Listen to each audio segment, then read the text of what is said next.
America supreme court తీర్పుతో ఒక్కసారిగా అగ్రరాజ్య రాజకీయాలు వేడెక్కాయి.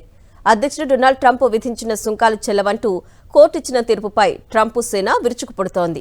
న్యాయస్థానం తీర్పును వెన్నుపోటుగా అభివర్ణిస్తూ సోషల్ మీడియా వేదికగా ట్రంప్ చేస్తున్న యాగి ఇప్పుడు ప్రపంచవ్యాప్తంగా చర్చనీయాంశమైంది.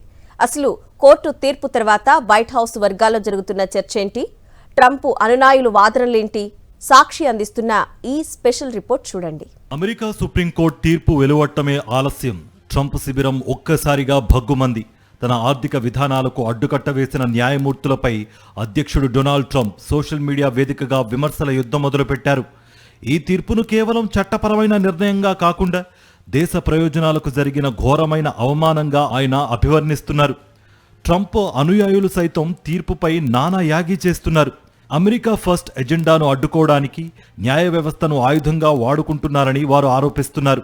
ముఖ్యంగా ట్రంప్ హయాంలోనే నియమితులైన కన్జర్వేటివ్ న్యాయమూర్తులు కూడా ఈ తీర్పుకు మద్దతు తెలపడంపై ట్రంప్ మద్దతుదారులు ఆగ్రహం వ్యక్తం చేస్తున్నారు.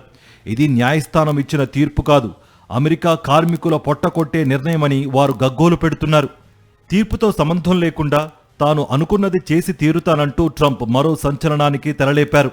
సుప్రీంకోర్టు చెల్లవన్న సుంకాల స్థానంలో సెక్షన్ 122 కింద 10% తాత్కాలిక సుంకాలను తక్షణమే విధిస్తున్నట్లు ప్రకటించి సవాల్ విసిరారు.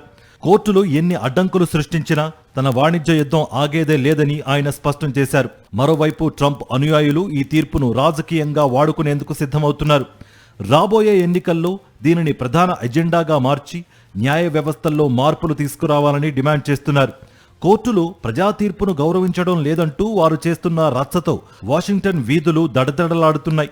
చట్టం తన పని తాను చేసుకుపోతుందని కోర్టు చెబుతుంటే తన మాటే శాసనం కావాలని ట్రంప్ పట్టుబడుతున్నారు.